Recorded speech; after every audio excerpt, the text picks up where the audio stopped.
Então a gente já pode ir começando, né? Já dando nossa boa noite, as boas-vindas a todos que estão conosco. Começando o ano 2026 com a Escola de Família, né? Este projeto aqui da Pastoral Familiar da Diocese de São João del Rei, para colaborar na formação das pessoas, de forma geral, dos agentes de pastoral familiar, dos interessados, né? Mas que também acolhe pessoas de todos os locais. Sempre participam pessoas aqui de todo o Brasil. Então, é um momento de formação, né? E hoje nós temos um tema que é um tema que geralmente é recorrente, há muitos pedidos sobre esse tema. Então, é um tema muito importante, né? Como todos os outros, mas um tema que desperta muito interesse. Antes de passar ao nosso professor de hoje, vamos rezar, fazer a nossa oração inicial. Em nome do Pai, do Filho e do Espírito Santo. Vinde, Espírito Santo, enchei os corações dos vossos fiéis e acendei neles o fogo do vosso amor. Enviai o vosso Espírito, e tudo será criado, e renovareis a face da terra. Oremos, Deus, que instruíste os corações dos vossos fiéis com a luz do Espírito Santo. Fazei que apreciemos retamente todas as coisas segundo o mesmo Espírito e gozemos sempre da sua consolação por Cristo Senhor nosso. E hoje, dia de Nossa Senhora de Lourdes, né? Pedindo a intercessão dela para este nosso momento de formação. Ave Maria, cheia de graça, o Senhor é convosco. Bendita sois vós entre as mulheres, bendito é o fruto do vosso ventre, Jesus. Santa Maria, Mãe de Deus, rogai por nós, pecadores, agora e na hora de nossa morte. Amém. Em nome do Pai, do Filho e do Espírito Santo. Amém. Então, mais uma vez, muito bem-vindos, boa noite. Hoje nós temos aqui como nosso convidado, nosso professor, o Daniel Carneiro, que é médico. Ele vai se apresentar, falar da área dele, da especialidade. É aqui da nossa diocese, é de São João del Rei, trabalha aqui, mora aqui, a família, ele e a família. E vem trazer para nós um tema que é frequentemente pedido, demandado, que é a questão dos métodos antinaturais, de regulação da natalidade, né? Então, eu já começo dando um spoiler, né? O Daniel também coloca muito bem isso, né? Nós não dizemos métodos somente artificiais, mas a gente diz além, né? A gente fala métodos antinaturais. E na visão de um médico, e de um médico que lida com isso diariamente. Ele vai falar por quê que ele está tão ligado a essa questão dos efeitos desses métodos antinaturais, como pílula, DIU e outros. Então, uma aula para a gente ficar bem atento, prestar bastante atenção, porque é uma aula que vai enriquecer. Como sempre, nós temos no final um momento para dúvidas. Então, eu creio que o melhor caminho é aquele de sempre, ou colocar as dúvidas no chat aqui do lado, ou esperar no final para a gente poder abrir e que todos perguntem. E eu peço também a gentileza de todo mundo deixar o microfone fechado, né, para a gente poder não dar a interferência, não dar eco, todo mundo poder participar, né? Aqueles que puderem deixar a câmera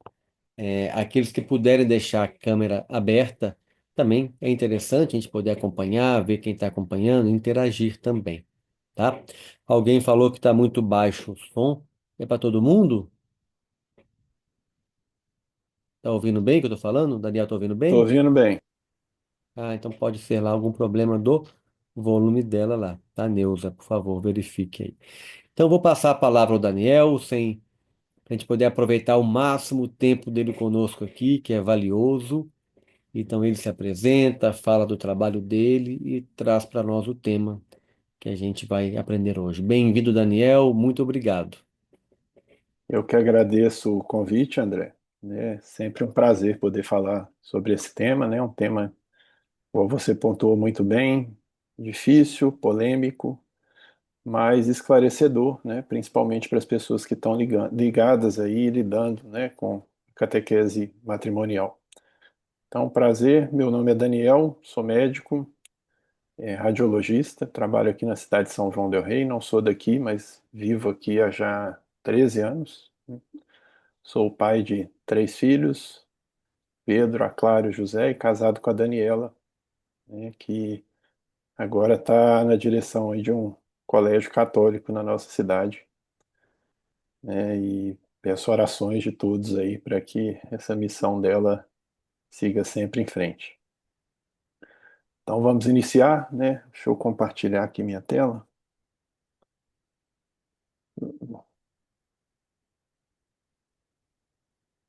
Vocês me falam se estão vendo a tela. Todos vendo? Ok? Então vamos lá.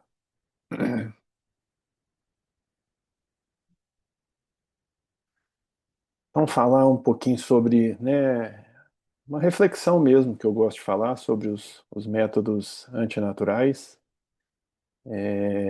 que faz parte, né, do tema da sexualidade na vida matrimonial.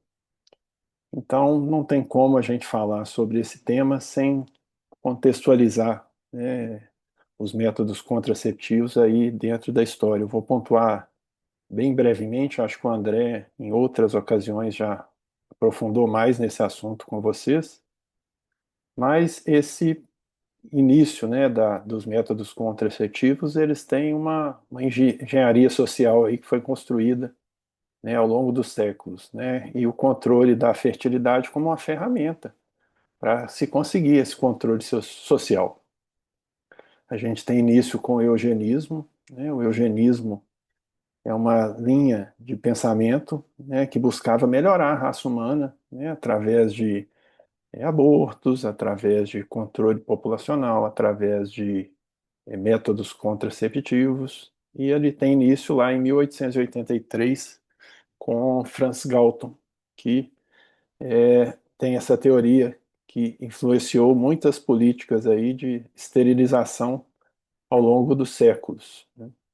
Também o marxismo, né, que muitos de nós conhecemos, né, e como tema central aí a família, né, que já vinha sendo muitas vezes atacada, né, e a figura da mulher como um ponto importante da família, né, tradicional, né, e o marxismo vem com essa ideia de libertação dessa mulher da família, né, que a família seria uma opressora dessa mulher, né, ela ficaria em casa, né, oprimida, e o advento, né, desses métodos contraceptivos poderia libertar essa mulher, porque ela controlaria, né, a hora de ter filho, né, a hora que ela poderia decidir engravidar, ela poderia controlar quantos filhos ela quisesse ter. Então, são linhas que vão direcionando para esse controle, né, da fertilidade, vamos dizer assim, né? E isso se deu através dos métodos contraceptivos, como a gente vai ver aí ao longo da história. Outro, outra linha de pensamento importante, né, que impulsiona a criação dos métodos contraceptivos é a teoria malthusiana, de Thomas Malthus, né? Essa teoria é uma teoria que todos nós nos deparamos aí em algum momento da vida, né? Desde a escola, lá das séries primárias, lá a gente ouve falar disso, né? Que é um ensaio geral sobre a população, né? Tem filmes, né? Tem professores que falavam disso, né? E não sei se vocês lembram disso, mas fala que a população cresce em progressão geométrica e a produção de alimentos em progressão aritmética. Ou seja, vai chegar uma hora, né, que o crescimento populacional vai superar muitos recursos alimentares da população. E a gente vai faltar alimento, né? Isso é uma teoria que, olha lá, começou em 1798, né? E não foi uma teoria. O Thomas Malthus não foi uma pessoa que criou essa teoria com essa intenção. Mas os pós-malthusianos, né, que seguiram essa teoria de Thomas Malthus, eles usaram isso, né, com o intuito de fazer um controle populacional, controle do crescimento populacional. E até hoje a gente ouve isso, né, não é infrequente a gente ouvir isso nas mídias, né, até hoje volta e meia vem esse questionamento, né? Se a população continuar crescendo igual está crescendo, vai chegar uma hora que não vai ter alimento para todos, né? Então, essa teoria também aí, né, inspirou os movimentos de controle populacional, principalmente aí no século XX. Então, dando esse pano de fundo aí para a gente entender melhor, né, como que surgiu as pílulas que, né, e os métodos contraceptivos que a gente tem, é interessante que em 1921, Ludwig Habermas, um, um fisiologista austríaco, né, o que que ele fez? Né, interessante, ele pegou umas coelhinhas que estavam grávidas, tirou o óvulo de umas e colocou, das que estavam grávidas, e colocou em coelhas que não estavam gestando, os coelhinhos lá. E aí ele descobriu que essas coelhas não engravidavam por algum motivo. E aí ele começou a pensar que talvez o ovário daquelas coelhas que estavam gestantes, elas tinham alguma substância que prevenia, né, entre aspas, aí a prevenção à gravidez. Então ele começou a estudar esse ovário, ele fez extratos de placenta também de coelhas, injetou nas coelhas, e ele descobriu que temporariamente essas coelhas desenvolviam aí uma esterilidade, assim, entre aspas, mas é, pontual ali. Logo elas voltavam a se reproduzir normalmente. E aí ele descobriu que isso se dava por um hormônio, e é importante eu falar isso aqui, porque até principalmente as mulheres já tiveram contato com esses hormônios aí em algum momento da vida, né? E ele descobriu que isso se dava por um hormônio chamado de progesterona, né? E ele tentou, durante toda a sua vida, isolar esse hormônio, né, e injetar em animais para ver se ele conseguia uma contracepção, ou seja, ele conseguia evitar a gravidez em alguns animais. Só que ele enfrentou vários problemas, porque esse hormônio, a progesterona, que era tirado dos extratos aí, ele degradava muito facilmente. Então, assim, ele na hora que ele injetava ou ele colocava os animais para ingerir, esse hormônio degradava e ele não tinha um efeito prolongado. Por fim, ele faleceu sem conseguir criar um medicamento aí ou uma fórmula, né, assim, que realmente tivesse um efeito contraceptivo. E durante vários anos, né, isso ficou meio que adormecido aí.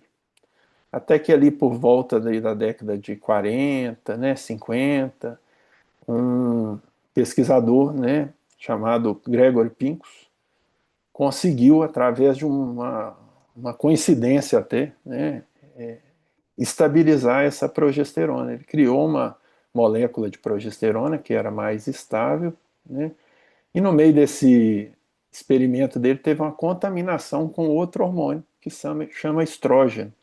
E isso deu a estabilidade para essa partícula que o medicamento do Ludwig não tinha.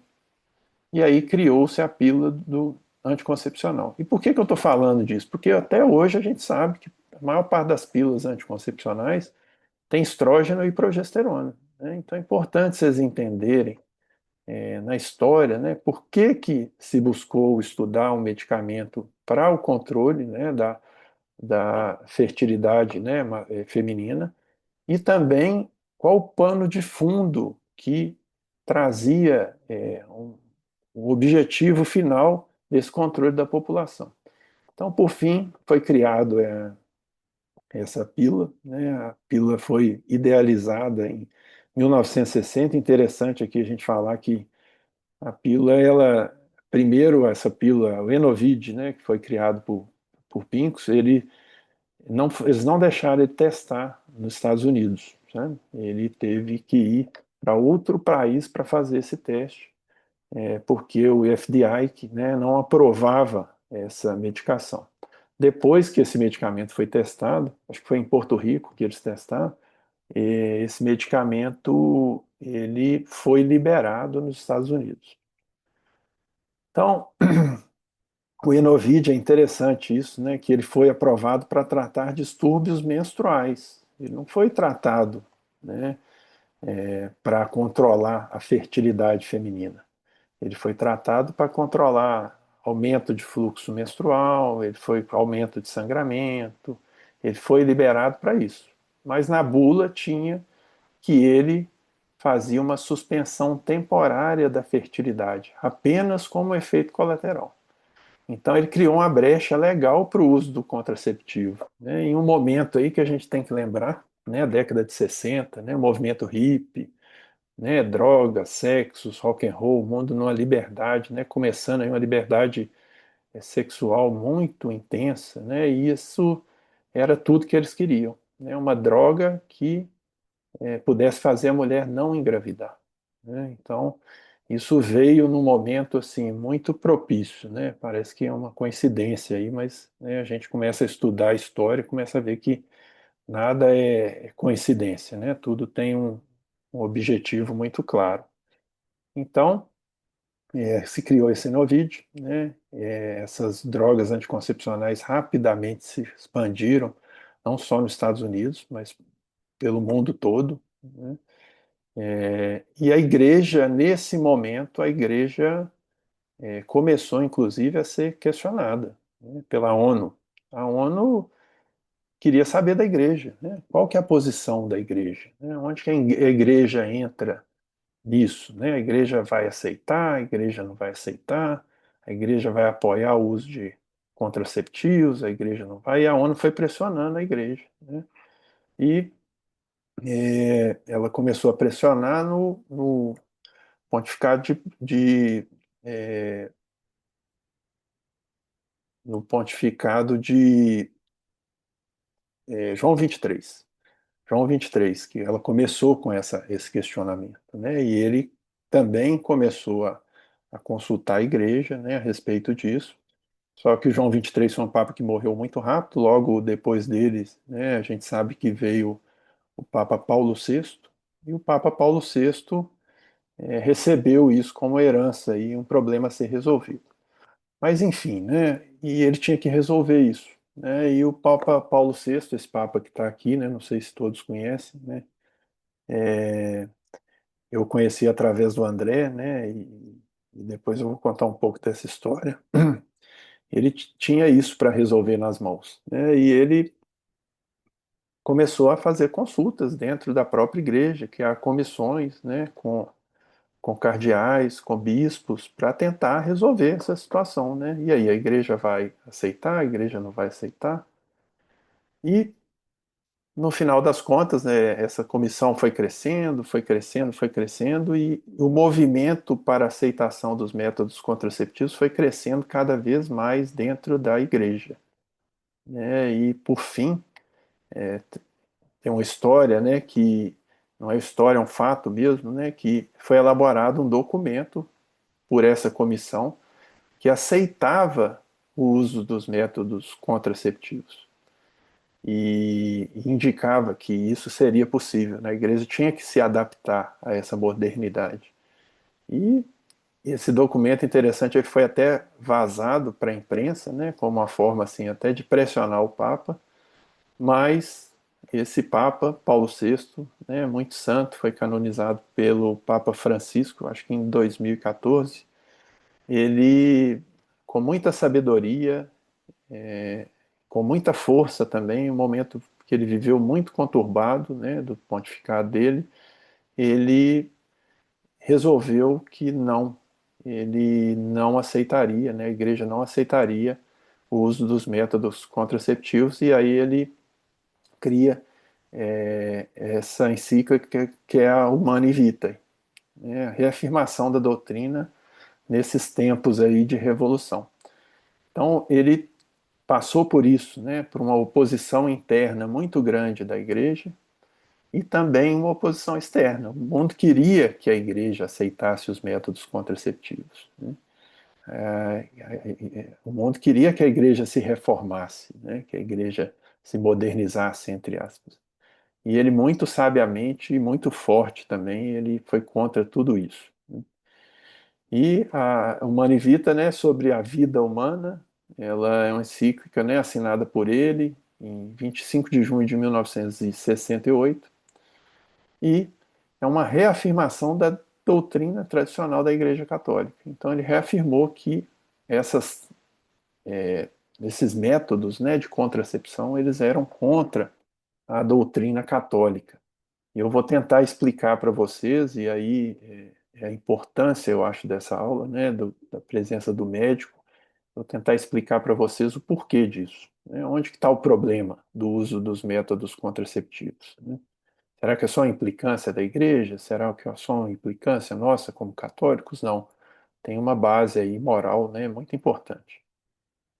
Então, o Papa foi explícito a rejeitar, né, esses métodos contraceptivos artificiais, com uma menção muito específica que definiu esse debate por décadas, e até hoje a Igreja rejeita o uso dos métodos contraceptivos, né?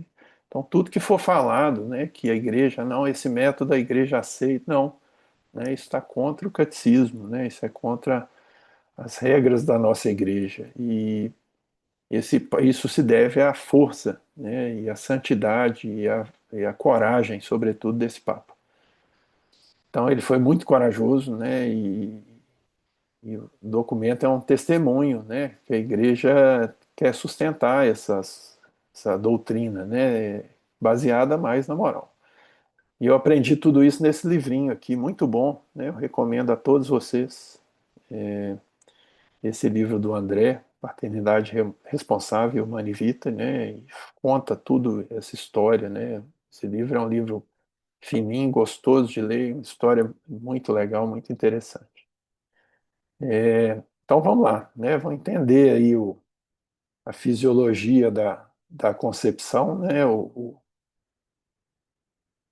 que que acontece e para vocês entenderem qual que é o problema dos métodos contraceptivos, né? Então aqui a gente tem o ovário, né? No ovário a gente tem os óvulos aqui. Aqui a gente tem a tuba uterina ou trompa uterina, né? E aqui a gente tem o útero, a cavidade uterina. O que que acontece normalmente, né? O espermatozoide ele entra aqui pela cavidade, entra, passa pela tuba uterina e chega aqui na tuba, nessa porção, ele encontra com o óvulo que é liberado aqui pelo ovário, entra aqui na tuba e eles encontram e formam aqui um gameta, né? Ele forma um gameta e posteriormente forma o zigoto que vai andando aqui pela trompa uterina. Essa trompa ela vai empurrando esse embrião e ele no final ele fixa aqui, ó, nessa parede do útero. Esse processo de fixação chama nidação. E esse nome é importante, nidação, porque vocês vão ver daqui a pouco onde ele aparece. E aí é uma coisa, eu acho que é o foco principal dessa aula, né? É isso aqui, né? Vocês precisam entender isso aqui, né? Porque isso aqui é o foco de todas as discórdias e todos os desentendimentos. Aonde começa a vida, né? Aonde começa a vida? A gente precisa de, deixa eu ver aqui. Não sei se alguém está respondendo. E eu queria que vocês me falassem aonde começa a vida, né? Se a vida começa ali no um, ou se a vida, ó, se começa aqui nesse estágio 2, ou se a vida começa no estágio 3. O que que vocês acham? Responda aí no chat.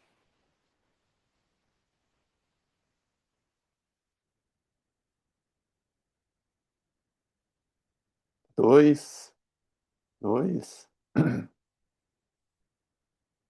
2.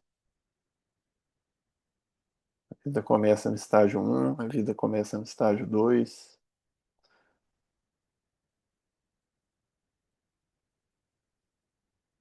estágio 2. Muito interessante isso, né? Porque vocês vão entender que essa é a fonte realmente de né, todo o estágio 2, né? Todo mundo aí falando que realmente a vida começa no estágio 2. Muito bem. Então, a vida para a gente, né, da igreja, começa realmente no estágio 2, né? Vou só tirar aqui o.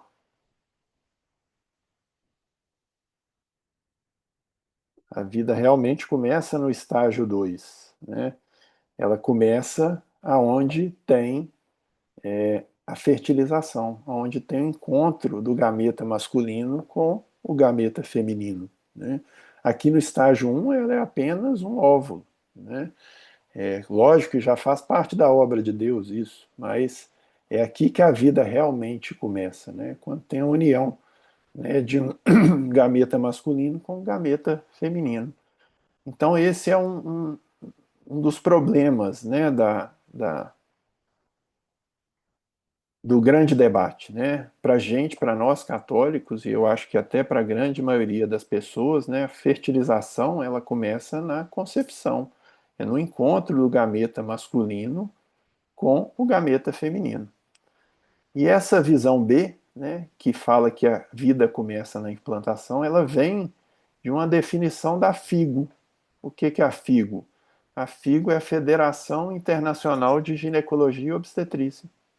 A Federação Internacional de Ginecologia e Obstetrícia, ela fala para o médico que a vida começa na implantação. Então, se você interromper a vida antes de ter uma fixação desse embrião no endométrio, não tem problema algum, porque ali ainda não tem vida. E aí começa, né, o grande problema, e as grandes confusões.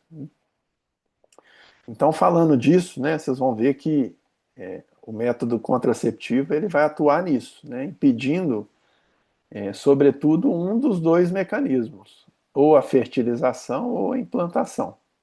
Mas a gente vai discutir aqui, vai ver, né, o problema dos métodos contraceptivos por esse motivo. Então vamos começar falando um pouquinho da pílula anticoncepcional. A pílula anticoncepcional ela tem três mecanismos de ação. Ou ela inibe a ovulação, né? Ou ela cria uma barreira física. O que é essa barreira física? Aqui no colo do útero tem um muco cervical, muito utilizado, né, pelas mulheres aí que conhecem o método Billings, né? Aquela secreção vaginal, ela tem a ver com esse muco aqui. Então a gente pode ou inibir a ovulação ou espessar esse muco aqui, porque em teoria esse espessamento do muco ele impediria a passagem do espermatozoide. Ou a gente pode fazer uma alteração no endométrio, esse endométrio que é essa camadinha aqui, ó, que reveste o útero por dentro. Para que serve o endométrio? O endométrio, gente, é onde o embrião vai se fixar, vai nidar. Ele se fixa no endométrio. Então, a alteração endometrial, né, ela é um fator crítico. Por quê? Se eu inibo a ovulação, né, o óvulo não vai encontrar com o espermatozoide. Se eu faço um espessamento do muco cervical, o espermatozoide não vai encontrar com o ovo. Mas se eu altero o endométrio, é um problema sério. Por quê? Porque eu vou impedir o embrião, que já é uma vida, de se fixar aqui, né? E a gente está provocando, né, um aborto. Então a gente está impedindo a fixação desse embrião. Então o mecanismo que atua aqui, ele certamente ele é abortivo, né? Porque esse embrião está se formando. A gente só não está dando condição a ele de se fixar aqui na cavidade do útero. Então, o que é a pílula, né? Que eu falei lá atrás, expliquei para vocês, né? A pílula nada mais é do que a progesterona e o estradiol, né, que são dois hormônios sintéticos, né, lembrando lá da contaminação do estradiol na progesterona, que permitiu essa estabilização lá no Pincus, né, a pesquisa dele, que criou o Enovit, que foi o primeiro método contraceptivo. E então, o que vai fazer a pílula? Né, tanto esses dois hormônios, estrógeno e progesterona. Primeira coisa, pode inibir a ovulação, igual eu falei, ele pode alterar o muco cervical e ele pode alterar o endométrio. O mecanismo de bloqueio, ele se dá principalmente pela progesterona. A progesterona, ela vai lá no cérebro da mulher, bloqueia um eixo que tem muito sensível, muito bem modulado pelo nosso organismo. Então, isso já é um problema, né, dos métodos contraceptivos. Você provoca um bloqueio hormonal na mulher, você inibe esse eixo que funciona tão maravilhosamente bem, né, um eixo que tem uma atuação muito assim divina mesmo, né? Quem criou de uma forma divina, assim, muito perfeito como que funciona a inibição, a ativação deste eixo, e a gente vai lá e inibe isso, né? Impedindo o quê? O óvulo de ovular. E aí, gente, tem um problema muito sério. Olha lá, o Enovide, né? Ele tinha aqui, ó, 150 microgramas de estrogênio. Olha para você ver. Hoje ele tem de 20 a 35. E a gente sabe que o estrogênio, ele potencializa o efeito da progesterona. Então, quando você faz essas pílulas reduzirem muito a quantidade, né, de hormônios, e isso se deu principalmente por causa dos efeitos colaterais dos métodos contraceptivos, você faz com que essa inibição da ovulação ela se torne falha. E o que que isso significa? Muitas mulheres que tomam contraceptivo, né, seja ele a pílula ou até o DIU, depois eu vou falar especificamente com hormônio, elas ovulam, sabe? E isso, gente, eu não estou falando porque eu li, né? Eu estou falando porque eu vejo. Essa é a minha vida diária, né? Eu sou médico, radiologista, trabalho com ultrassom o dia inteiro, né? Faço exames de várias mulheres, né? Hoje fiz vários exames de mulheres que estão usando contraceptivo, né? Ou seja, ou pílula, ou DIU com hormônio, e eu vejo o ovário dessas mulheres ovulando, porque no ovário, depois que ovula, forma uma estrutura que chama corpo lúteo. Então eu vejo essa estrutura no ovário, então eu tenho certeza que aquela mulher ovulou. Então eu pergunto para ela: você toma algum método contraceptivo? Ela fala: eu tomo pílula, doutor. E está lá o ovário dela ovulando. Então eu vejo isso, eu mostro para minhas funcionárias isso, né? Eu vejo a mulher com DIU hormonal ovulando, eu vejo a mulher com DIU de cobre ovulando. Então não é porque eu li, não é porque eu estudei, é porque eu vejo. Então, assim, isso não é inquestionável que a mulher que toma o método, esses métodos contraceptivos, ela está ovulando. Então, gente, olha lá, vou voltar aqui um pouquinho, olha, ela está ovulando.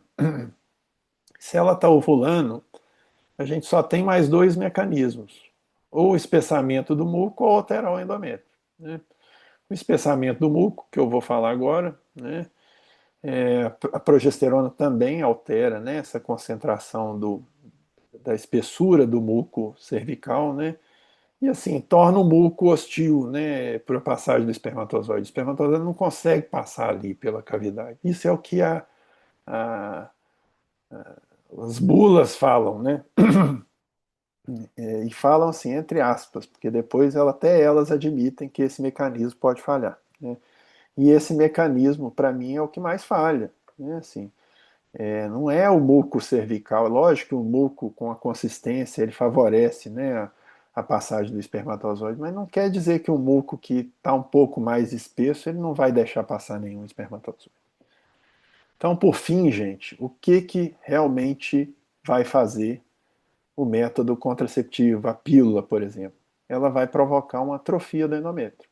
Ela vai impedir que esse embrião que já é formado, que já tem vida, que ele se fixe aqui na parede interna do útero, né? Esse endométrio aqui, e isso eu vejo também nas pacientes que tomam anticoncepcional, ele fica fino, né? Ele não tem a espessura adequada para a implantação do embrião. O endométrio, quando ele é receptivo, quando ele é um endométrio para o neném grudar aqui, para nidar aqui, ele é espessado, ele é mais grosso, ele tem vasos ali que vão nutrir esse neném. Então, esse endométrio se torna menos receptivo ao óvulo. Então, a gente, por isso, o grande problema, né, dos métodos contraceptivos hormonais. Eles, basicamente, o que eles fazem hoje é impedir a fixação do, do embrião. Muitas vezes, gente, vocês vão perguntar para o médico, fala, doutor, a pílula ela é abortiva? Ele vai falar, não, não é, de jeito nenhum. Ou ele vai falar que não é, porque ele leu, estudou que não é, e isso muitas vezes está baseado naquele conceito da FIGO, que a vida começa não aqui na concepção, né, na fertilização do embrião, no encontro do gameta masculino com o feminino, mas na implantação, né? ou o médico realmente ele acredita que o ovário não está ovulando. Ele não tem esse conhecimento que eu tenho. Eu comecei a ver isso depois que eu comecei a fazer ultrassom. Eu olhava e falava, essa mulher toma anticoncepcional, por que ela está ovulando? Ela não devia estar ovulando. Ela usa DIU, ela não devia estar ovulando, DIU com hormônio. Estranho, e isso foi se tornando uma frequência, né? E depois de estudar e associado à minha prática clínica, eu via que o que acontece na realidade é que esse neném ele não consegue se fixar aqui na parede do endométrio. E o que diz as bulas? Né? Assim, as bulas são ótimas, né? Porque elas, quando você vai ler a bula, né, é muito claro assim, o como que eles tentam, né, manipular a informação. Né? Então ela fala lá, o ciclo 21, uma pílula muito comum, né, utilizada durante muitos anos. Olha lá, ele fala que o mecanismo de ação primário aqui, ó, inclui, né, mudanças no muco cervical, que aumenta a dificuldade da entrada, né, do espermatozoide, e no endométrio, que reduz a probabilidade de adesão do óvulo secundário. Ele põe uma frase assim, né, bem escorregadia, né, mas até a bula desses métodos contraceptivos, das pílulas, elas trazem isso muitas vezes. Então, é muito claro, né, que essa possibilidade ela existe. Né? Algum médico pode questionar, falar, não, mas isso não é sempre que ocorre. Né?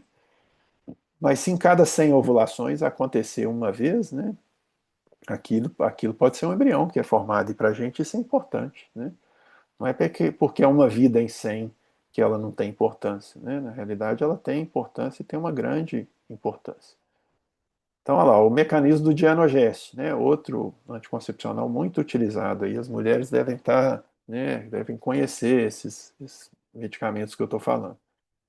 Ele diminui a produção do estradiol no endométrio, olha lá, no endométrio. Leva à redução da produção de células do tecido afetado, causando a atrofia necessária para a contracepção secundária. Ele escorregou, escorregou e a pessoa lê e não entende nada. Né? O que ele está falando?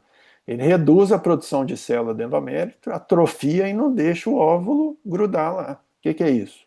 Né? Aborto. Né? Então é isso que ele faz. Ele é abortivo. Né? Então, olha lá, isso aqui eu peguei, copiei lá, fui lá no site do medicamento Dianogest, do laboratório, abri a bula e achei isso aqui lá. Ó. É um hormônio que age diminuindo a produção e ação de outro hormônio no organismo, o estradiol no endométrio, camada de tecido que reveste a parede interna do útero, levando à redução da produção de células do tecido afetado. Então, assim, ele aceita isso, né? Ele afirma isso, né? Ele atua no endométrio, né? E é importante isso, tá? Então, tem essa terminologia, né? Ah, não, ele é anti-implantação, né? Ah, ele é anti-implantação, é um jeito de falar que, né, que ele reduz a possibilidade de implantação, é um jeito de disfarçar da palavra abortivo, né? Mas o efeito anti-implantação, ele é um mecanismo aí que eles chamam de mecanismo secundário, né, que ele não atua lá inibindo a ovulação, que seria um mecanismo primário, ou no eixo lá no cérebro, né, impedindo a ovulação, mas ele é abortivo. Né? Então essa é a importância. Né? E isso aqui é lá, a bula do ciclo 21, a mesma coisa. O endométrio reduz a probabilidade de adesão do óvulo fecundado. Aqui o Dianogest diminuindo a produção de estradiol no endométrio, levando à redução da produção de células. Tá? Então eles vão sempre escorregar. Tem uma parte aqui de um livro, depois eu vou mostrar esse livro aqui para vocês. Esses livros todos o André que me dá, viu, gente? O André só me dá livro bom. E esse livro aqui, ó, deixa eu mostrar para vocês. Não sei se vai dar para ver aí, depois eu posso mostrar de novo. Esse livro chama Abortos Ocultos. No final eu vou mostrar a referência dele. Esse livro também é uma outra ótima indicação de leitura para quem quer entender um pouco mais sobre esses métodos contraceptivos. Então, olha para você ver, olha que interessante isso aqui que eu vou falar. Eu vou ler desse livro. Né? Uma diferença entre as bulas do IAS, da Bayer, um medicamento um contraceptivo oral. Olha a diferença. Ele traz aqui nesse livro a bula americana e a bula brasileira. Olha o que diz a bula americana. Embora o mecanismo primário de ação seja inibição da ovulação, outras alterações incluem a alteração do bulbo cervical, que a gente viu lá, o mecanismo 2, que pode aumentar a dificuldade do esperma entrar no útero, e no endométrio, que pode reduzir a probabilidade de implantação. Então, nos Estados Unidos, que o aborto é aceito, né, eles admitem que esse medicamento pode alterar o endométrio. Agora, olha o que diz a bula do mesmo remédio da Baia aqui no Brasil. Hormônios contidos em AS previnem a gravidez por meio de diversos mecanismos, sendo que os principais são inibição da ovulação e alterações do muco cervical. Ele simplesmente não fala mais nada, né, em relação ao endométrio. Por quê? Porque ele sabe que esse medicamento ele é abortivo, né, e sabe que esse é um tema delicado ainda aqui no Brasil, né? Da mesma coisa o Yasmin, né, que é um medicamento muito utilizado. A bula americana fala isso, né? Fala que ele altera o endométrio diretamente. E na brasileira ele já fala que não, que ele reduz a probabilidade de implantação. Então, gente, com essas, né, assim, esses mecanismos, essas artimanhas aí nessa ginástica, eles vão tentando burlar, né? E assim, e a população realmente é desinformada, os médicos também, infelizmente, são desinformados.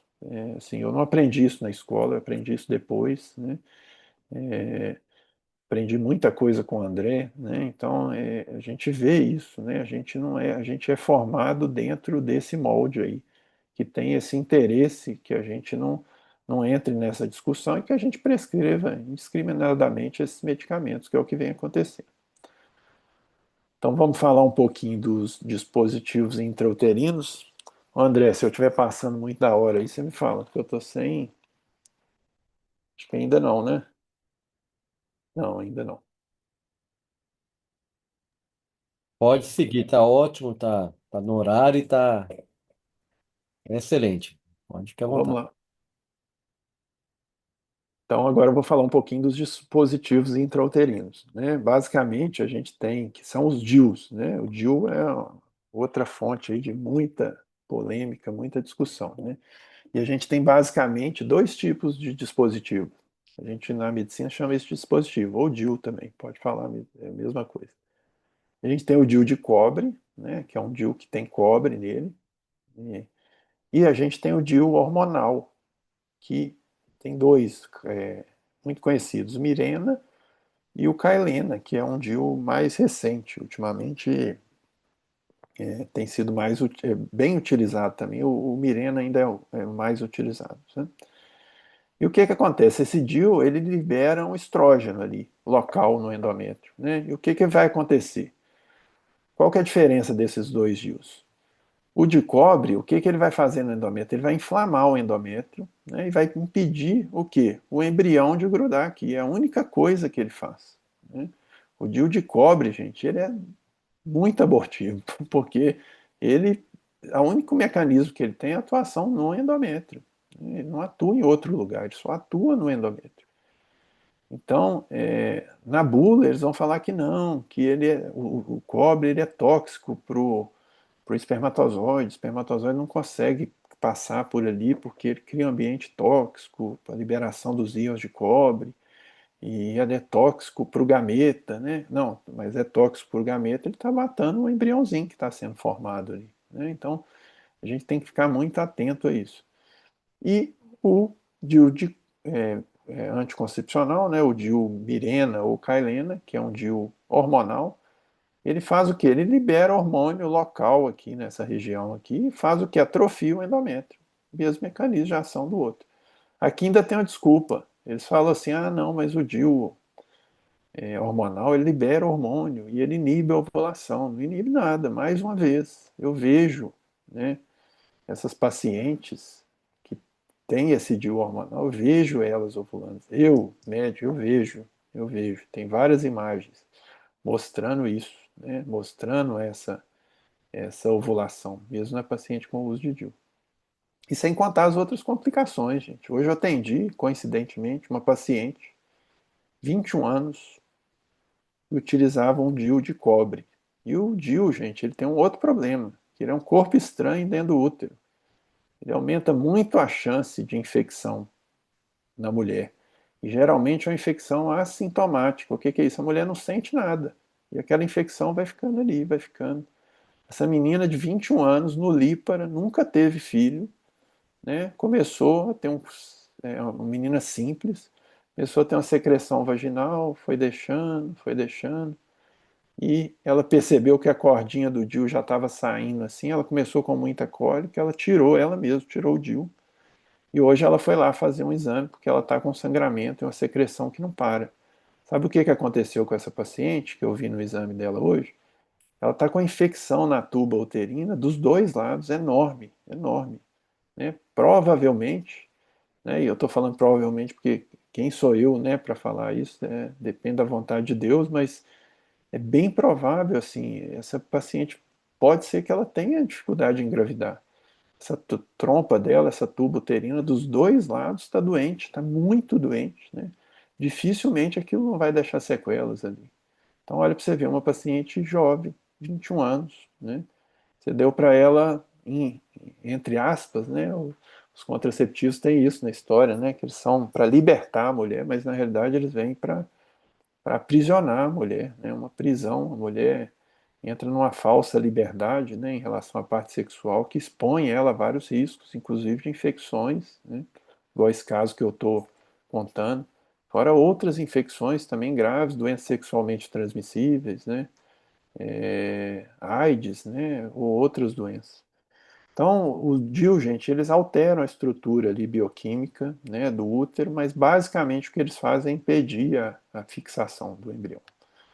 Né? E isso aqui, olha lá, ó, o mecanismo de ação do Andalan consiste em criar um ambiente intrauterino hostil aos espermatozoides intensificado pelo cobre. Isso aqui é a bula do Andalan, que é o DIU de cobre, que é esse DIU aqui, ó, né?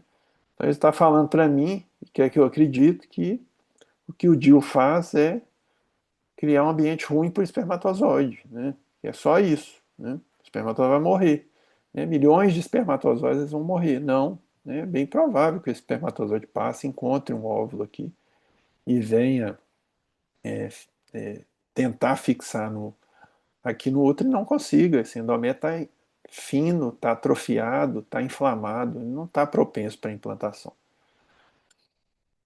Então, olha lá, ó, como que o andalan, que é o DIU de cobre, age, né? Criar um ambiente intrauterino hostil aos espermatozoides intensificado pelo cobre. Evita a sua chegada até as trompas do espermatozoide. Tem efeito espermicida, mata o espermatozoide porque ele libera o cobre que altera a composição do muco cervical, reduzindo a mobilidade. Então, assim, segundo a bula, o cobre, além de, né, ser tóxico para o espermatozoide, ele diminui a mobilidade porque ele muda o muco cervical. O útero reage aqui, ele já começa a falar a verdade, ó, reage, mas tentando deixar isso não tão claro, né? O útero reage ao dispositivo como um corpo estranho, com a reação inflamatória, gerando alteração celular e bioquímica do endométrio e fluidos uterinos, o que interfere na migração dos espermatozoides, olha lá, na fertilização e no transporte do óvulo. Aí, por fim, ele coloca impedindo a anidação do óvulo fecundado. Então, o que, que ele está fazendo? Né? Ele está impedindo que esse embrião já formado ele fixe ali. E aqui, mais uma vez, né? É o Mirena, a mesma coisa. O Mirena é aquele DIU que tem hormônio. Então, olha lá, a elevada concentração de levonorgestrel no endométrio inibe os receptores endometriais, progesterona, tarará, e causa um intenso efeito antiproliferativo. Né? Não deixa o endométrio proliferar. Então, aqui, ó, espessamento do muco cervical, né? Ele vai, dificulta a passagem de espermatozoide, e aí ele põe aqui, ó, as condições locais do útero, das tubas, inibem a função e a mobilidade dos espermatozoides, prevenindo a fertilização, né? Segundo ele. Né? Em algumas mulheres, a ovulação é inibida. Olha como é que a informação está escondida aqui. Em algumas mulheres, então não em todas as mulheres, a ovulação é inibida. Então vai ter uma mulher que vai ovular, vai ter mulher que o espermatozoide vai encontrar, né, o óvulo, E vai ter mulher que vai ter um embrião formado, mas ele não vai conseguir é, fixar ali naquela cavidade uterina. Então, assim, gente, não é comum a gente ver mulher engravidar com DIU, sabe? Porque ele tem um efeito muito, muito importante, né, na contracepção aí, é um efeito abortivo muito importante. A gente vê mais a mulher engravidar com o DIU de cobre, sabe? Com o DIU de cobre eu tenho alguns casos que eu já vi, né? Com hormonal não, por quê? Porque o hormônio age localmente ali, atrofiando o endométrio. Então, essas mulheres não engravidam mesmo, porque não fixam o embrião, tá? Então aqui o Dilcailena, né, também é outro que a bula aqui, gente, isso aqui é a bula, eu fui lá no site da Baia e peguei a bula. O caileno, o levonorgestrel, é um sistema intrauterino em forma de T que, após a inserção, libera pequenas quantidades de hormônios dentro do útero. Dessa forma, o mecanismo de ação é principalmente local, ou seja, dentro do útero. Somente pequenas quantidades de hormônio passam para a corrente sanguínea. Ele só fala isso. Ele não fala mais nada. Ele não fala como é que o medicamento funciona, né? E ele funciona como? Inibindo e atrofiando o endométrio, tá? Então aqui, gente, deixa eu ver aqui, eu acho que eu tenho uma. Aqui ele fala no livro, nesse livro que eu estou falando para vocês, né, a mesma coisa em relação a essas bulas aqui, é o mesmo questionamento, né? E a bula ela vai mudando de ano para ano, eles mudam, eles dão uma floreada, eles escorregam, né? Principalmente se começa a ter algum questionamento. Mas a realidade é que a maior parte dos pacientes, né, não, não sabem disso, né? Muitos médicos não sabem, né? Outro dia eu contei para o André um caso que eu tive ah, uma semana, 2 semanas atrás, uma paciente que eu já faço exame há muito tempo, ela tem um DIU, né? E ela, usuária do DIU há muitos anos, católica, e ela foi fazer o exame para ver se o DIU estava no lugar, e aí ela, no meio do exame, ela me perguntou assim, ô doutor, o DIU, ele é abortivo, né? Assim, ela ouviu alguém falar isso. E aí eu fui explicar para ela, né, tudo isso que eu estou explicando para vocês, e realmente, né, o DIU abortivo. E eu vi na cara dela, assim, o desespero que aquela explicação, a angústia que aquela explicação gerou nela, tá? Então foi uma angústia muito grande, né? E isso é uma coisa importante, né? A gente tem que ter essa sensibilidade com as pessoas, com os pacientes, né? Você com as pessoas que vão procurar vocês para tirar essas dúvidas, porque aquilo é uma fonte de um sofrimento enorme para ela, né? Eu expliquei para ela, falei, olha, né, assim, tá errado, tá, né? Você tá triste, você tá angustiada por isso, né? Porque você descobriu, você já suspeitava e agora você descobriu que realmente está errado, né? Mas procure pedir perdão a Deus, né? Vai se confessar, tire esse DIU, né? Retire isso. Ela falou, não, doutor, eu já queria tirar, agora eu vou tirar de qualquer jeito, né? Porque a gente tem essa possibilidade, né, de pedir perdão, né, e ser perdoado pelos nossos pecados, né? E muitas dessas pessoas não têm consciência disso, né? E não têm consciência porque às vezes o médico vai falar que não é abortivo, né? Às vezes um pároco, né, que vai orientar também que não tem problema, né? Muitas vezes porque ele também não sabe, né? Ou porque ele muitas vezes perguntou para o médico e o médico falou que não era, né? Então, assim, a gente tem que tomar muito cuidado com isso, né? E tentar também não julgar os outros, né? Não julgar essas pessoas, esses pacientes, assim, e tentar auxiliar, porque e esclarecer. Eu acho que a nossa principal função, e eu estou aqui hoje para isso, é esclarecer ao máximo, né? E aqui é uma evidência real, né? Quando o mecanismo faz, né? Eu coloquei que eu venci o DIU, né? Que é um nenenzinho, ela nasceu com o DIU, né? Assim, eles falam que tá grudado, isso aqui não é não, viu, gente? Isso é muitas fotos dessas aí que aparece neném com DIU, é meio sensacionalista, viu? Ou o médico retira o DIU, ou o DIU vai para a tuba, ou o DIU fica por fora da cavidade, né? Amniótica ali, né? É muito difícil esses dispositivos terem contato ali com o neném, né? Às vezes a gente fala, nasceu com um DIU na cabeça, isso é mais sensacionalismo, a gente tem que falar a verdade, né? Então, nesse caso, né, se a gravidez prosperou, foi porque o mecanismo de anti-implantação falhou, né? Então, assim, a gente vê que esse mecanismo falha, né? Então, assim, a gente vê que tem ovulação. E quando esse mecanismo não falha? Né? E quando esse mecanismo age do jeito que ele foi feito para agir? Ele inibe a nidação, ele inibe a aderência daquele embrião ali naquele local no útero, né? E isso é um problema, isso é um aborto, né?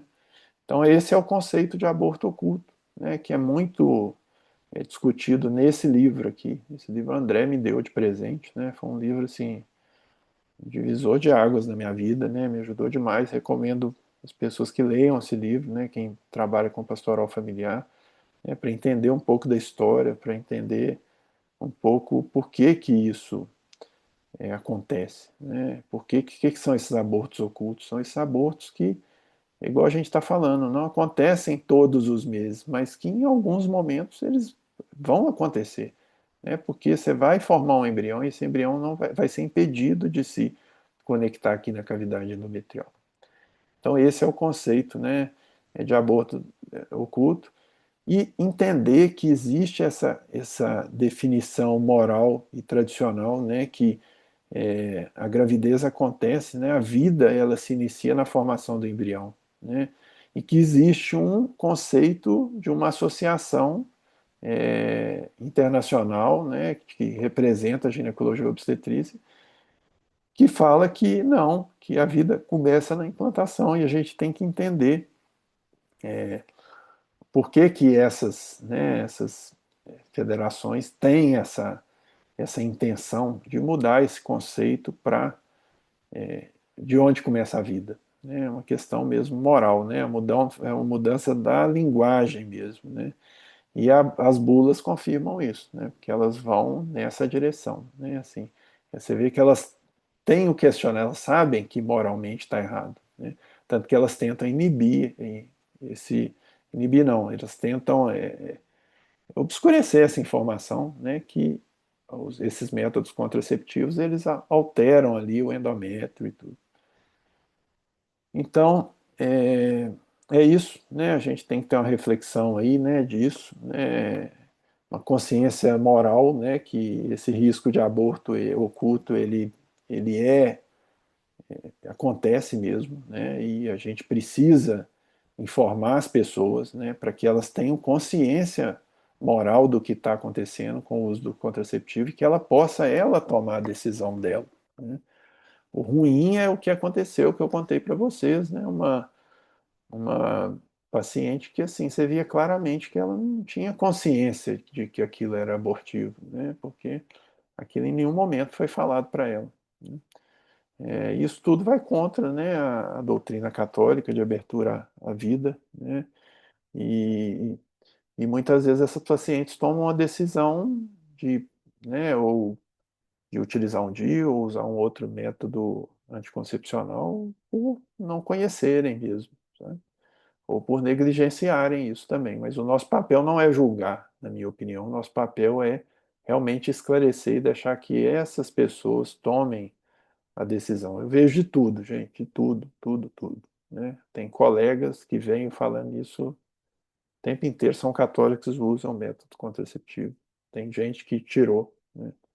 Eu tenho gente de pastoral que usa, entendeu? Mesmo depois da aula. Então, assim, mas o papel nosso, né, como agentes de informação, eu acho que é esclarecer e deixar claro, né, para elas tomarem a decisão de forma consciente, né? E sempre falar, né? Sempre lutar, né?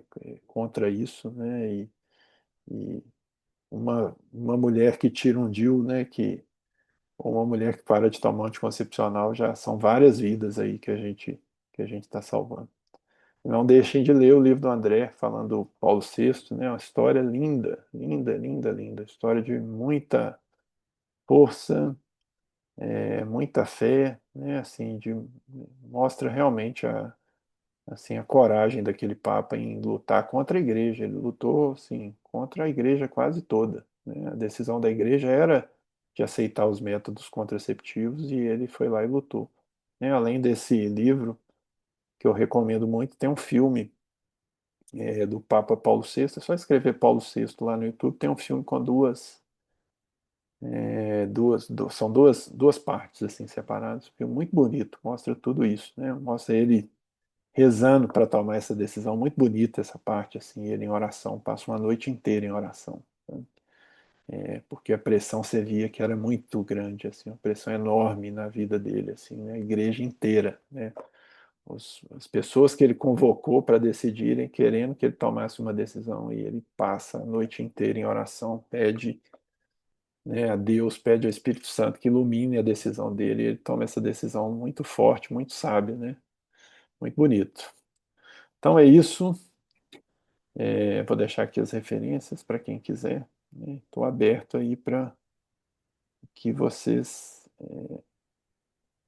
quiserem perguntar, né? Aproveitem, né? É um tema assim difícil, né? Mas que gera muita dúvida mesmo, tá? Daniel, já tem uma pergunta ali. Uhum, Nilo fez e eu ia fazer também, né? uhum, Colocou aqui sobre o Implanon. Isso uhum. agora do governo, liberando para todo mundo, né? Como é que é o Implanon? Ah, o Implanon é a mesma coisa, né? Um método implantável, né? De contracepção. Ele libera hormônio igual um anticoncepcional normal, mesma coisa. Tem o mesmo efeito, né? O efeito principal dele é atrofiar o endométrio, né? E por causa da baixa dosagem, né? Libera baixas doses de hormônio e vai provocar o que ele vai fazer como método contraceptivo, basicamente é impedir que o embrião, né, fixe ali, que ele nide ali, né, que ocorra nidação, sabe? Então, basicamente é isso. E isso vale para qualquer método hormonal, né, Daniel? Qualquer um, Às vezes, qualquer um. ou seja, qualquer ingestão química para alterar a fertilidade, no fundo, elas têm o mesmo objetivo. Não tem nenhuma química hoje em dia que foge desses princípios. Então, tem uma que foge um pouquinho, não que ela seja um pouco menos danosa, né, mas que ela, que é a pílula do dia seguinte. Que é pior ainda. Ela, sim, ela, na realidade, o que ela faz é reduzir muito a motilidade da tuba uterina, né? Então, ela, assim, tanto que fala assim, a pílula do dia seguinte não pode ser utilizada se tiver risco da mulher já estar grávida, porque o que ela faz é diminuir a tuba uterina, ela tem umas células dentro da tuba que fazem o espermatozoide e o óvulo caminhar, e eles se encontrar ali no meio da tuba. O que a pílula do dia seguinte faz é reduzir essa motilidade. Então, na bula fala, ó, não pode ser usada se a mulher já tiver chance de ter grávida, tá grávida. Por quê? Porque pode ser, e isso aconteceu comigo num curso.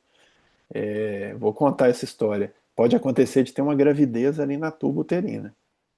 A última vez que eu fui no encontro aí, dar uma aula sobre isso, no final da aula, uma moça me parou e falou: Doutor, eu tomei uma pílula do dia seguinte uma vez e eu tive uma gravidez nas trompas, né? Então, o que que aconteceu? Ela tomou a pílula porque ela achou que aquela relação dela, né, ela poderia engravidar, mas ela já estava grávida. O embrião já estava formado e ele não conseguiu passar pela trompa, pela tuba uterina. E aí ele ficou ali, ela teve uma gravidez tubária, um negócio muito sério, tem que tirar, fazer uma cirurgia, né? Tirar a tuba, tirar o embrião, então assim, muito grave. É. E aí, Daniel, acho que para gente que é católico, né, só o nome dessa pílula já é É. assustador. O que que eu faço no dia seguinte de uma relação na qual eu acho que a pessoa engravidou? Eu quero exterminar o fruto daquela relação. A única coisa que se faz no dia seguinte, né? Uhum, Então, a pessoa teve a gravidez tubária, né, de alto risco, mas a intenção realmente era tirar o risco de gravidez, ou seja, era abortar. Quando se toma, uhum, quem toma uma pílula no dia seguinte, não tem como afirmar outra coisa. Está francamente falando que se tiver grávida quer abortar. É para isso que serve. Então isso é muito triste, né? Exatamente. Um É. católico pensar nisso. Né? Tem mais algumas perguntas aqui. Vou pegar as de cima primeiro. Tem umas, o povo já está ficando à vontade para perguntar. Isso é muito bom, né? Depois da pergunta do Implanon, então é bom isso, né? Não existe hoje no mercado o anticoncepcional, né? Tirando a pílula do seguinte, que é pós, né? Mas Uhum, anticoncepcional não existe no mercado hoje com um mecanismo diferente do que o Daniel colocou, né? uhum. E agora alguém pergunta aí, Gabriele, e em relação a camisinha ou preservativo masculino, né? Teria algo a dizer que se encaixe nessa aula, alguma observação? É assim, o preservativo ele impede a passagem do espermatozoide, né, pro canal vaginal. Então não vai formar um embrião, né? Não que ele seja, né, um método aceito, né, pela igreja, né, pelo catecismo da igreja, pelo contrário, né, assim, a igreja preconiza aí a abertura à vida mesmo, né? Então não se justifica, né, o uso da camisinha em nenhum momento aí, né? Então nem como planejamento familiar, né, nem por espaçamento de gestações, né, de forma alguma. É por isso que eu gosto de usar, né, André, métodos antinaturais, né, assim, porque É, tudo que você se faz como que não é natural, né, vou te dar um exemplo, né, coito interrompido. Falar, não, coito interrompido é um método antinatural, né, assim, o método que é natural, né, que poderia ser utilizado, mas também com algumas ressalvas, né, isso aí o André pode até falar melhor do que eu, é o método Billings, né, porque mesmo o Billings, dependendo de como ele é, né, qual o objetivo dele ser utilizado, ele também é, né, um pecado aí, né, considerando a doutrina da nossa igreja. Né, André, concorda? concordo. Nós tivemos até uma aula há mais tempo na questão, né, da Uhum, paternidade responsável, falando justamente isso, de que a intenção também de se evitar é importante ser considerada, né? Por quê? Então, uhum, camisinha, preservativo, coito interrompido, tudo isso tira a natureza. O que que é natureza? Natureza não é naturalidade, não. Natureza é o objetivo, aquilo como a gente foi uhum, pensado por Deus. Então, tudo que tira a natureza da relação é antinatural, ele é imoral para nós, na nossa uhum, doutrina, né? Então, é um pecado, né? Camisinha é pecado, coito interrompido é pecado, anticoncepcionais constitui pecado, e às vezes com um risco maior ainda de uhum. cometer o aborto, que aí O aborto, exatamente. se a pessoa não sabia, é um pecado venial, mas se a pessoa Uhum, agora sabe do risco, não é certo que vai tomar sempre o anticoncepcional e vai ter aborto, mas uhum, existe um risco. Se ela já sabe desse exatamente. risco, ela já é consciente da gravidade desse pecado. Mais uma Uhum, pergunta aí, alguém está agradecendo, a Janete. Sara, gostaria de saber do caso de endometriose. Tenho e é muito difícil encontrar médicos que falem sobre e a não serem a não ser indicar o Dienogest. Inclusive, recebi indicação de operar e começar a usar ele antes da cirurgia e que obrigatoriamente teria que usar 6 meses após a operação. Qual sua opinião? Eu trabalho muito, né? Assim, hoje eu sou das coisas que eu trabalho muito é endometriose, né? Infertilidade. Né? São das áreas que eu me especializei e que eu tenho estudado muito, tenho muito interesse nessa área e a endometriose é uma delas, né? Assim, faço muitos exames de endometriose todos os dias, né? E sei muito bem isso que ela está falando, né? E durante muito tempo eu também acreditei nisso, né? Eu já conversei muito sobre isso, o André sabe disso, né? Sobre o uso de anticoncepcional. Eu vi aquele sofrimento daquelas pacientes, né? Que tem endometriose, né? Paciente com muita dor, muita cólica, dificuldade no trabalho, dificuldade para dormir, irritabilidade, problema no matrimônio por causa de dor na relação sexual. A mulher que tem endometriose não quer ter relação sexual, começa a ter problema com a família, né? E Durante muito tempo eu também via isso, né, os métodos contraceptivos, né, os hormônios como uma forma de tratamento da endometriose. Mas hoje, gente, o Sara, hoje a gente sabe que o hormônio para endometriose, ele mascara o sintoma. O que que ele faz, o hormônio, normalmente? Ele diminui o seu sintoma e te deixa, te faz conviver com aquela dor, né? Antes uma dor insuportável, agora com o hormônio uma dor um pouco menos intensa, né? Mas ele não trata a doença, né? O pilar hoje do tratamento da endometriose, dieta, atividade física e suplementação, né? São os três pilares aí hoje da endometriose, né? Agora começa a vir um- uns inibidores de prostaglandina, umas drogas novas que estão surgindo, mas isso é coisa que nem tem no mercado ainda, né? Que a gente vê que começam a falar isso nos congressos, mas hoje mesmo, assim, o pilar do tratamento da endometriose e o que funciona, eu estou falando isso porque eu converso com as pacientes, eu vejo que funciona, é sim dieta, atividade física e suplementação, né? Então, tratar hoje a endometriose exclusivamente com hormônio, né, assim, tá, não é o correto, né, assim. E é o que acontece muito, né? Principalmente quando o médico não é especialista, não está atualizado, então eles vão querer passar um hormônio mesmo.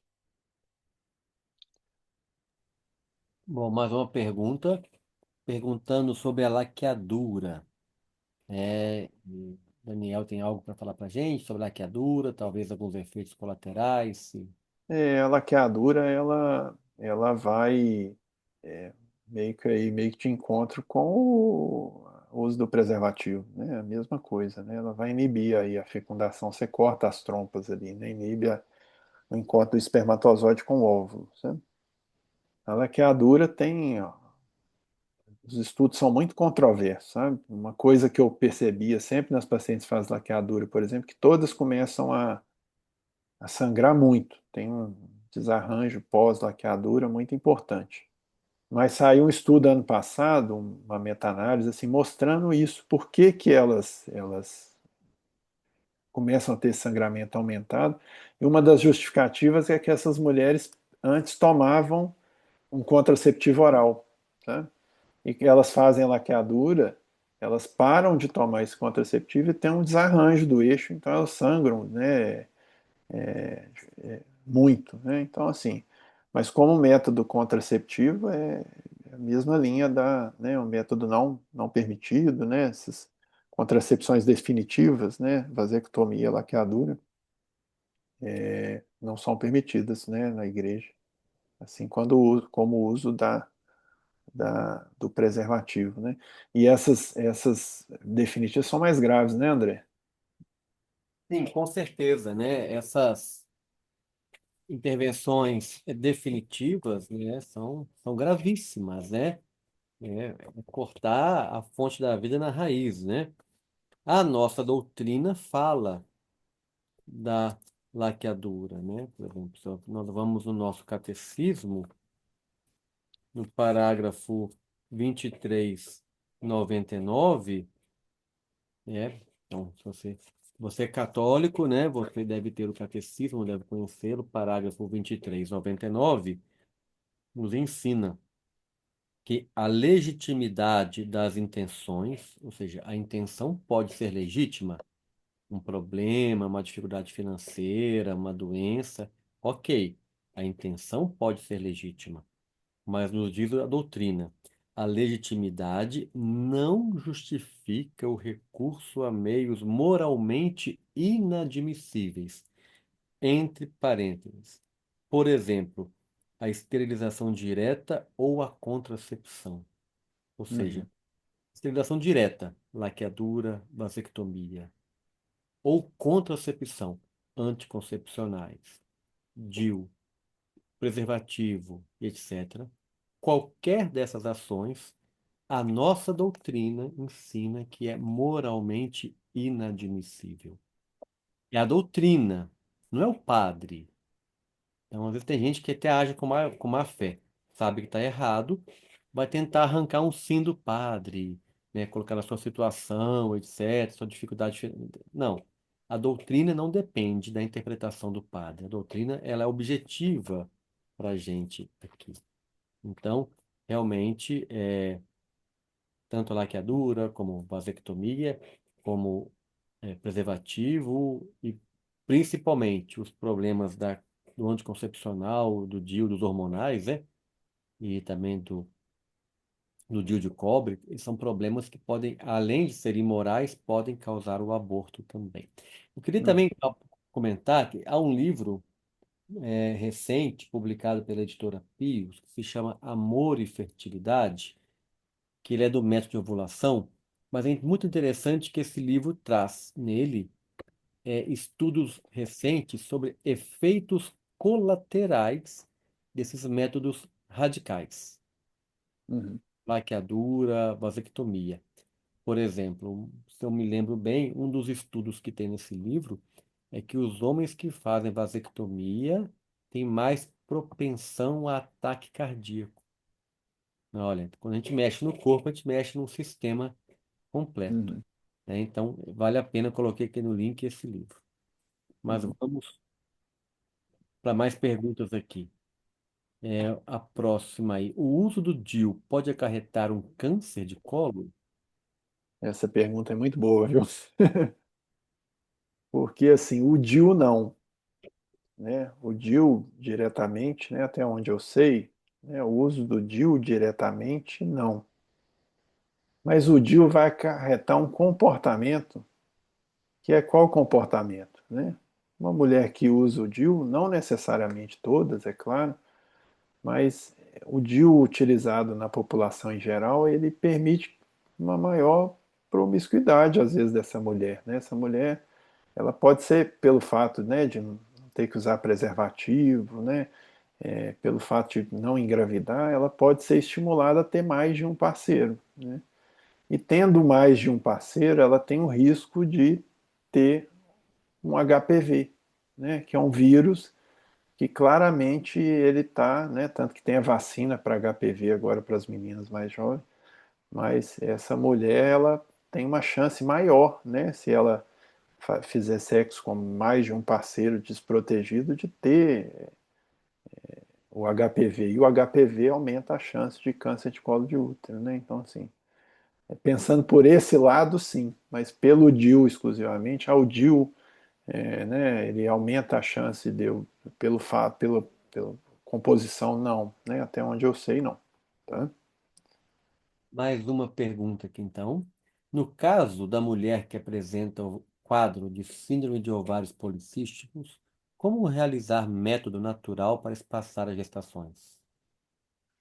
O ovário policístico, vocês sabem que o ovário policístico é muito interessante, né? Porque 90% das mulheres que eu atendo hoje, que eu falo assim, você toma ou já tomou anticoncepcional? Ah, doutor, eu comecei a tomar anticoncepcional. Por quê? Porque eu tinha ovário policístico. Então, assim, todo mundo tinha ovário policístico. Então, a mulher chegava no consultório, tinha um fluxo aumentado, era ovário policístico. Ela tinha fluxo espaçado, era ovário policístico. Tudo que tinha irregularidade era ovário policístico. Tanto que ano passado saiu uma diretriz nova para o diagnóstico de ovário policístico, que você não pode fazer o diagnóstico de ovário policístico antes de 8 anos da primeira menstruação. Ou seja, uma menina que menstruou com 12 anos, nós só podemos fazer o diagnóstico de ovário policístico dela quando ela tiver 20 anos. Né? Isso consenso, né, da Sociedade de Ginecologia e Obstetrícia Americana que falou isso. Né? Então, consenso, por causa desses excessos de diagnóstico. Né? Então, primeira coisa aí, eu acho que primeiro é ver se existe esse diagnóstico e se ele é correto mesmo, porque o que eu vejo muito são os diagnósticos incorretos. E como realizar o método para espaçar as gestações, e aí é aquilo que a gente já falou, né? Assim, primeiro, qual o motivo do espaçar as gestações, né? Existe algum motivo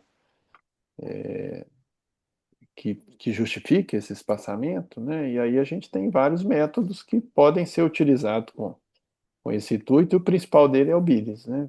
Mas o que eu vejo muito, né? O André fala muito isso, é tomar cuidado com essa justificativa para se espaçar, né, André? É, às vezes o ovário, né, tá precisando funcionar diferente depois de uma gravidez, né, Daniel? É, Tem que dar uma ajustada nele, né? é isso mesmo.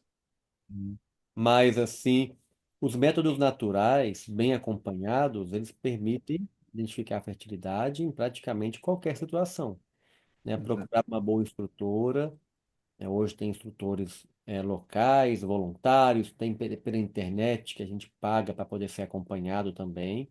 Então, uhum, procurar uma boa instrutora.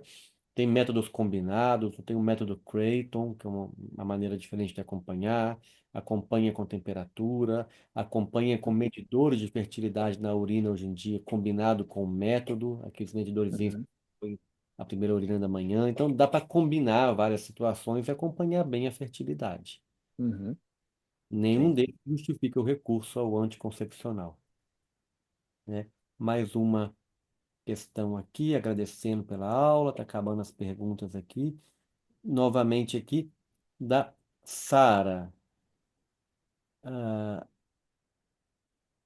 tá aqui.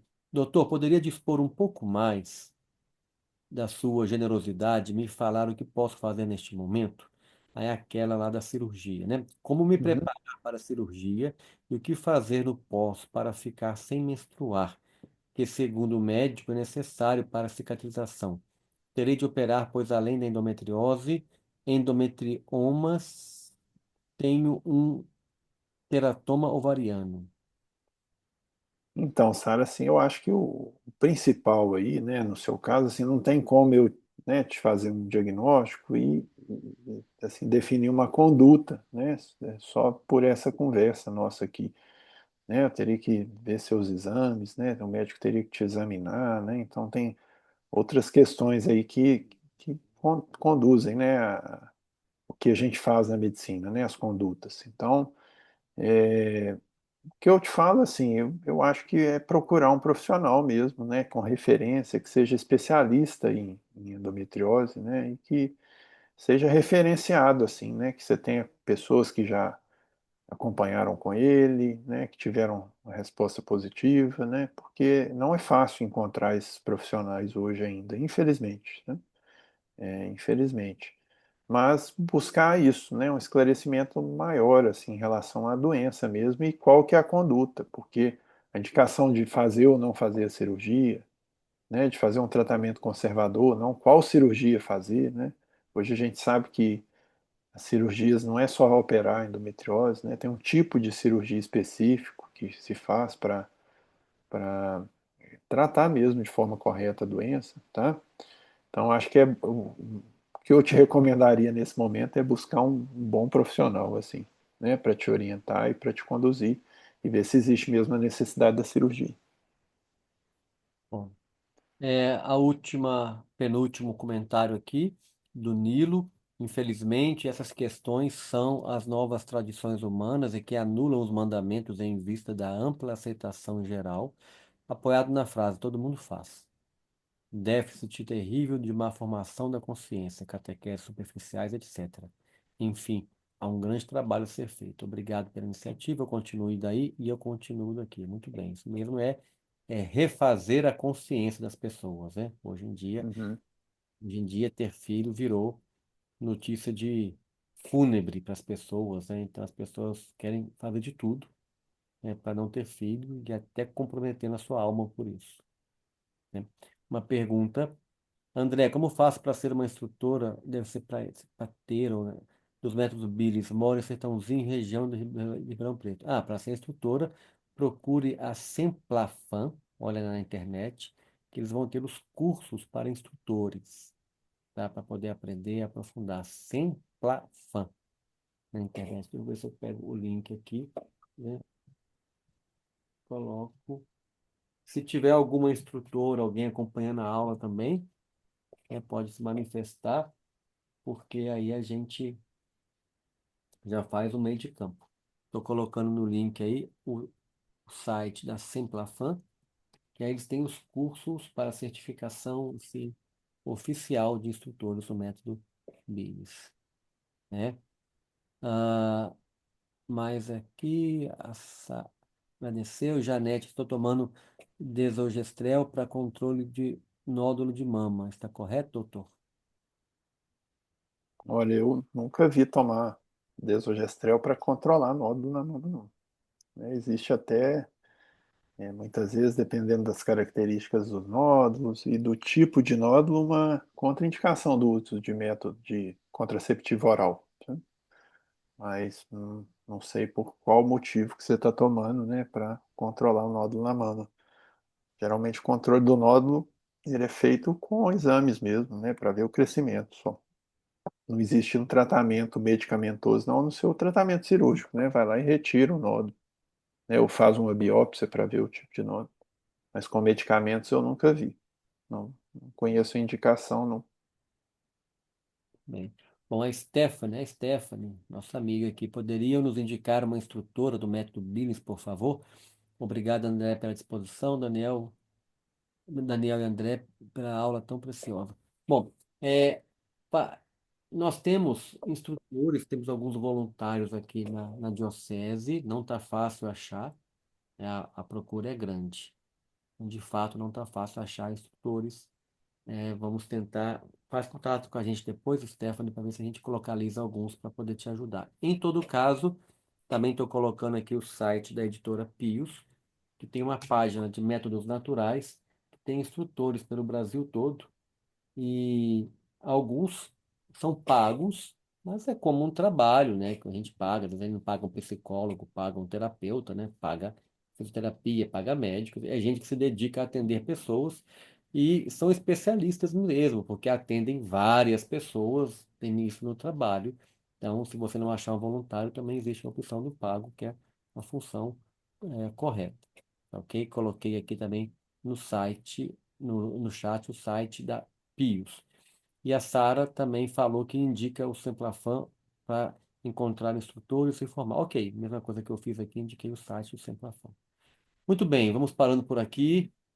A aula foi excelente, é um tema que atrai, né? Sempre falando a verdade, né? Então, valiosíssimo vocês terem um médico e um médico que vê diariamente isso lá pelos seus exames, pelo ultrassom, né? Então, um momento importante para a gente, né? Vocês ouvirem realmente de quem está lá na medicina, na ciência, né?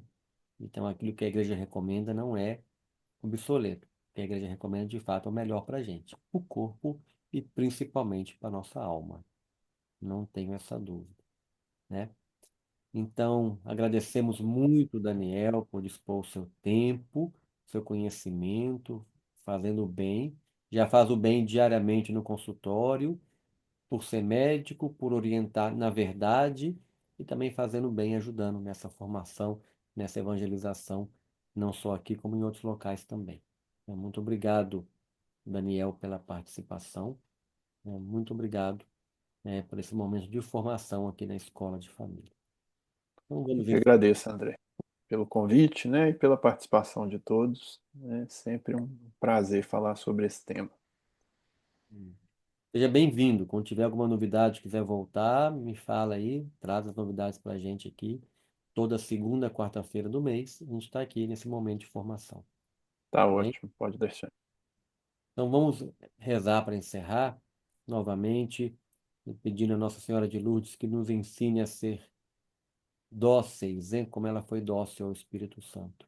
A gente também possa ser dócil na nossa caminhada de fé.